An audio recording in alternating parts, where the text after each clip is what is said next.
Yodaka wins this fight, using something Hachikuma threw away. Not a stronger technique, not a perfect counter, just something discarded, picked back up and used differently. And in Chapter 11 of Shinobi Undercover, that difference between throwing things away and finding use in them decides the entire fight. We pick up right where we left off, Yodaka holding Aoi, refusing to let her go, not Aoi. And it still doesn't sound like a plan. It sounds like something he said too fast, too honestly. Hachikuma doesn't react emotionally, he just processes it. Something important to you. That's something I can take. For him, people aren't complicated.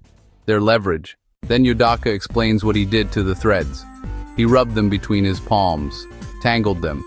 And operator number 9 immediately flags it, because this isn't standard. It's not precise, not efficient, not safe. It's just interference. And that matters, because shinobi combat at this level is supposed to be clean. Controlled inputs, controlled outputs.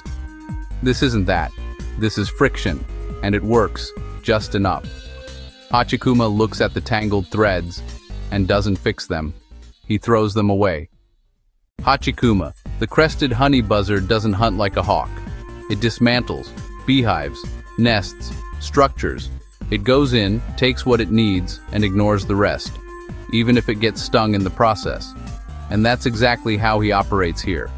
If something becomes inconvenient, he discards it.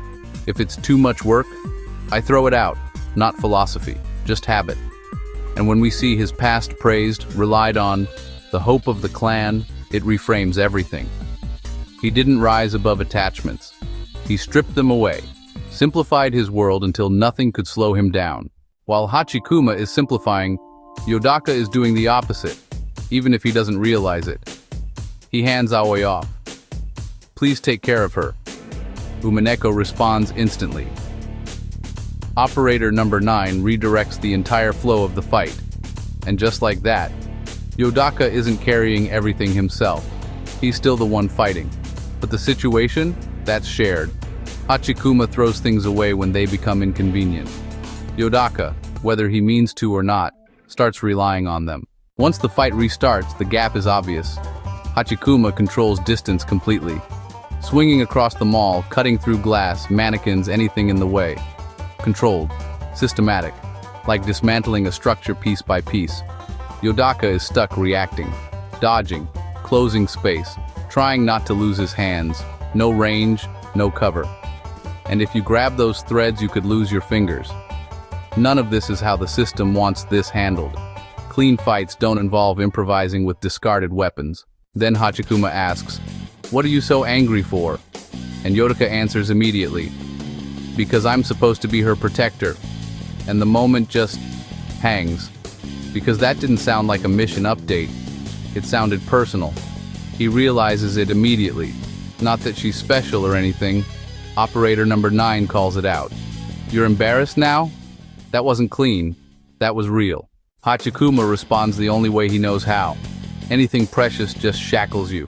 Not trying to convince him, just shutting it down. He already made that decision a long time ago. Yodaka's response doesn't match the tone at all. "I want friends. I just can't make any." It's blunt, awkward, almost out of place. And that's the point. These two aren't debating.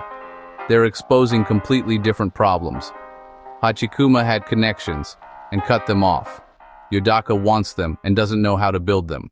Up to now, Yodaka's only real tactic has been disrupt the threads, create an opening. But while the fight keeps moving, something else is happening. Those threads Hachikuma threw away? Yodaka didn't leave them behind. He went back, untangled them, while still dodging attacks, still fighting at a disadvantage. Hachikuma discards what becomes inconvenient. Yodaka picks it back up and finds a way to use it. At first, tangling was just disruption. But now, he's reorganizing, reworking, and eventually, he braids them, not to prove a point. Not because he planned it from the start, because it's stronger. That's it. But whether he means to or not, it mirrors everything happening around him. Hachikuma reduces things to a single, clean line. Yodaka takes multiple strands and makes them hold together. When Hachikuma realizes the thread around his neck is his, he's not worried at first. Same material, same technique. He should be able to break it, but he can't, because it's not the same anymore. And when he sees it braided, that's when it clicks. Not as philosophy, as a problem. Yodaka pulls. Hachikuma loses control of the fight for the first time, and Yodaka says it as it's happening. Sometimes being tied to others means getting tangled up. It's not polished. It barely sounds finished, but a single thread on its own, and then the punch lands.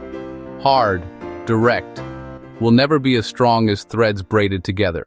Yodaka didn't suddenly become someone else. He's still awkward, still reactive, still figuring it out. But in this fight, he didn't operate alone, even if it looked like he did. He relied on Umineko, on operator number 9, on discarded pieces someone else left behind. That's not how a lone hunter operates. Hachikuma shows one version of this path. Strip everything down, remove complications, become efficient, untouchable. Yodaka does something different. He keeps the complications, works through them, even when it's slower, even when it's messy. Yodaka is still a night hunter, but for the first time, he's not hunting alone. The braided thread holds, the mission continues. The system stays intact, but something changed, because Yodaka didn't just follow orders, he made a choice. And in a system built on control, that kind of choice doesn't go unnoticed. If you're enjoying these grounded breakdowns, make sure to like and subscribe, because Shinobi Undercover is building its fights and its characters at the same time. And next chapter, we deal with what comes after this, because not Aoi wasn't just a reaction anymore. Now it's something the system can see.